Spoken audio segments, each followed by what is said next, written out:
The First Law, Make It Obvious. Atomic Habits by James Clear, Chapter 4. The Man Who Didn't Look Right. The psychologist Gary Klein once told me a story about a woman who attended a family gathering. She had spent years working as a paramedic, and upon arriving at the event, took one look at her father-in-law and got very concerned. "I don't like the way you look," she said. Her father-in-law, who was feeling perfectly fine, jokingly replied, "Well, I don't like your looks either." "No," she insisted, "you need to go to the hospital now." A few hours later, the man was undergoing life-saving surgery after an examination had revealed that he had a blockage to a major artery and was at immediate risk of a heart attack. Without her daughter-in-law's intuition, he could have died. What did the paramedic see? How did she predict his impending heart attack? When major arteries are obstructed, the body focuses on sending blood to critical organs and away from peripheral locations near the surface of the skin. The result is a change in the pattern of distribution of blood in the face. After many years of working with people with heart failure, the woman had unknowingly developed the ability to recognize this pattern on sight. She couldn't explain what it was that she noticed in her father-in-law's face, but she knew something was wrong. Similar stories exist in other fields. For example, military analysts can identify which blip on a radar screen is an enemy missile and which one is a plane from their own fleet, even though they are traveling at the same speed, flying at the same altitude, and look identical on radar in nearly every respect.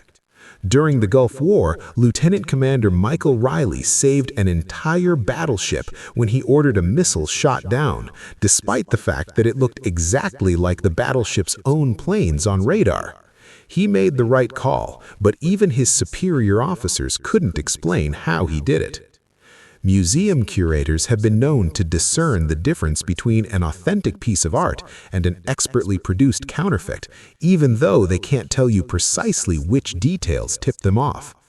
Experienced radiologists can look at a brain scan and predict the area where a stroke will develop before any obvious signs are visible to the untrained eye.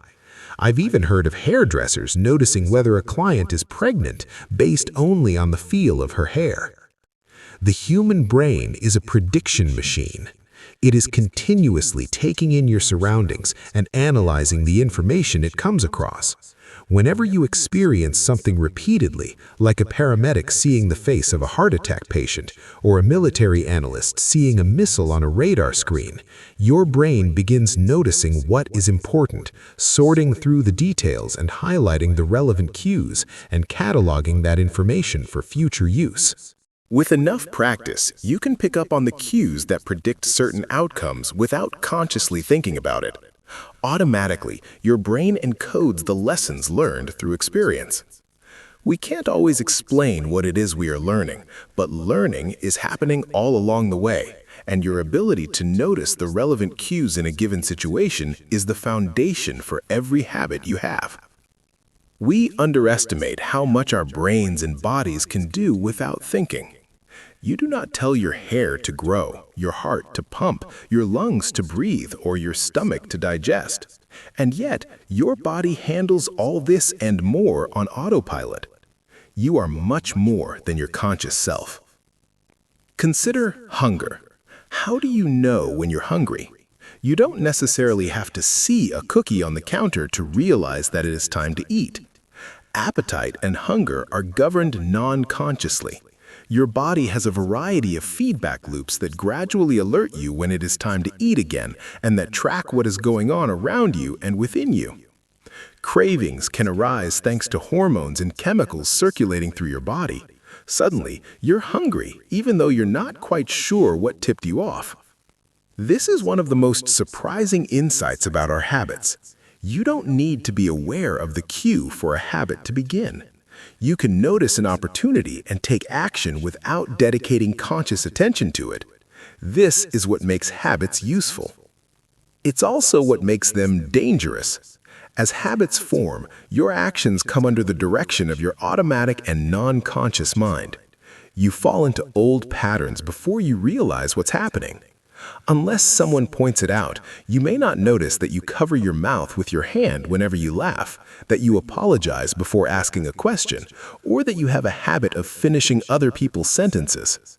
And the more you repeat these patterns, the less likely you become to question what you're doing and why you're doing it. I once heard of a retail clerk who was instructed to cut up empty gift cards after customers had used up the balance on the card. One day, the clerk cashed out a few customers in a row who purchased with gift cards.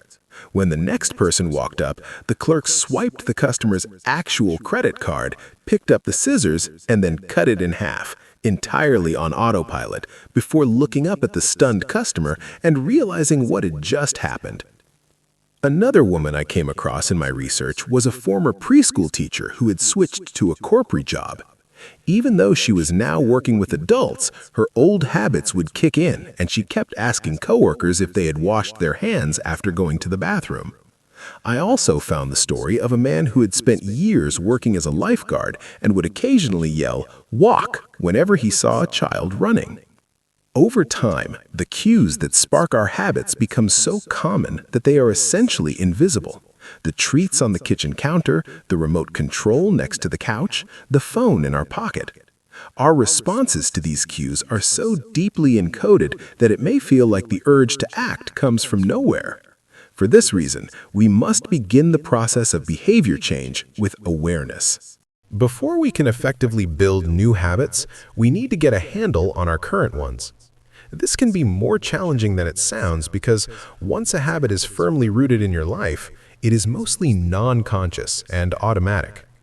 If a habit remains mindless, you can't expect to improve it. As the psychologist Carl Jung said, until you make the unconscious conscious, it will direct your life and you will call it fate. The Habits Scorecard. The Japanese railway system is regarded as one of the best in the world. If you ever find yourself riding a train in Tokyo, you'll notice that the conductors have a peculiar habit. As each operator runs the train, they proceed through a ritual of pointing at different objects and calling out commands. When the train approaches a signal, the operator will point at it and say, "Signal is green."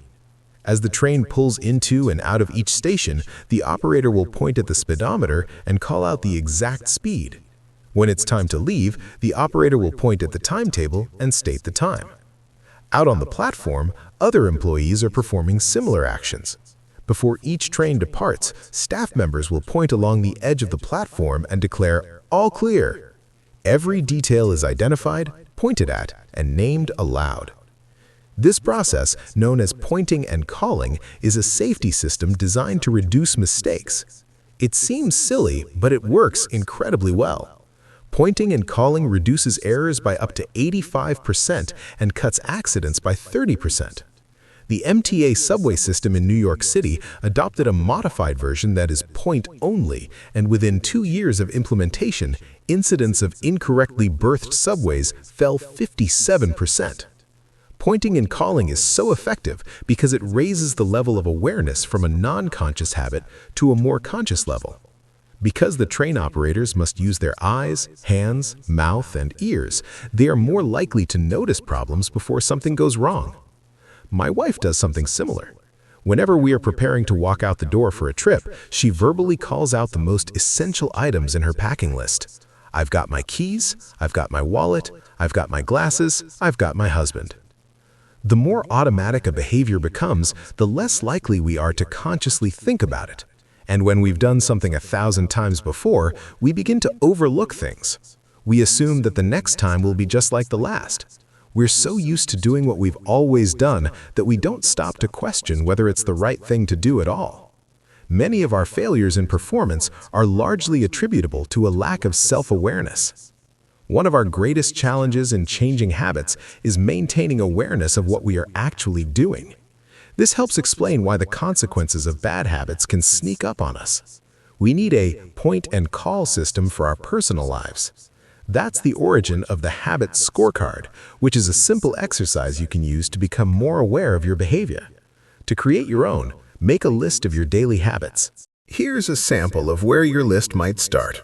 Wake up, turn off alarm, check my phone, go to the bathroom, weigh myself, take a shower, brush my teeth, floss my teeth, put on deodorant, hang up towel to dry, get dressed, make a cup of tea, and so on.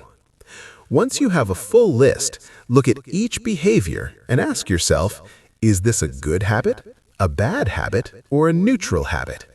If it is a good habit, write plus next to it. If it is a bad habit, write minus. If it is a neutral habit, write equals. For example, the list above might look like this.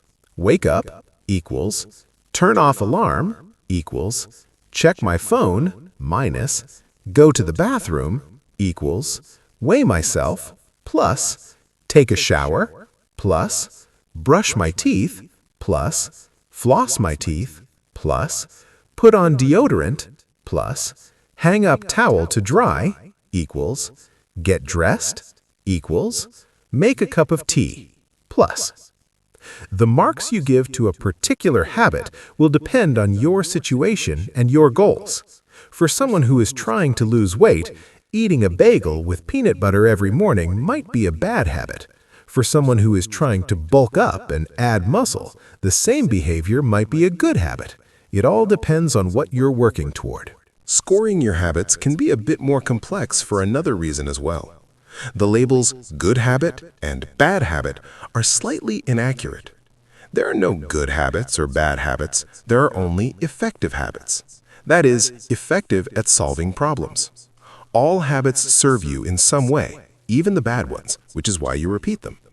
For this exercise, categorize your habits by how they will benefit you in the long run. Generally speaking, good habits will have net positive outcomes. Bad habits have net negative outcomes. Smoking a cigarette may reduce stress right now, that's how it's serving you, but it's not a healthy long-term behavior. If you're still having trouble determining how to rate a particular habit, here is a question I like to use. Does this behavior help me become the type of person I wish to be?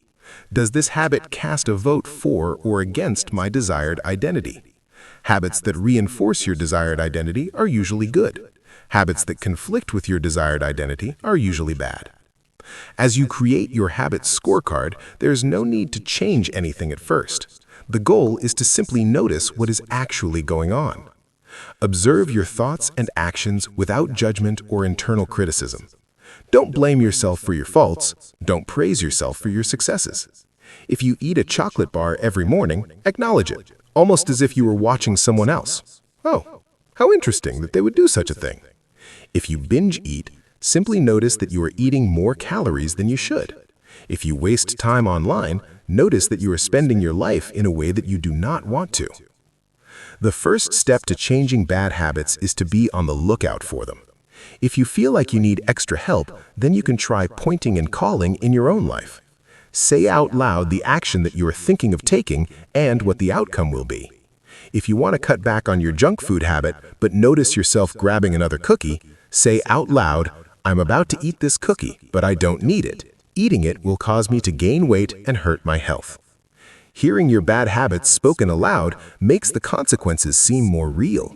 It adds weight to the action rather than letting you mindlessly slip into an old routine. This approach is useful even if you're simply trying to remember a task on your to-do list.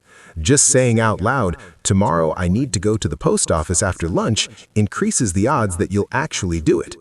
You're getting yourself to acknowledge the need for action, and that can make all the difference.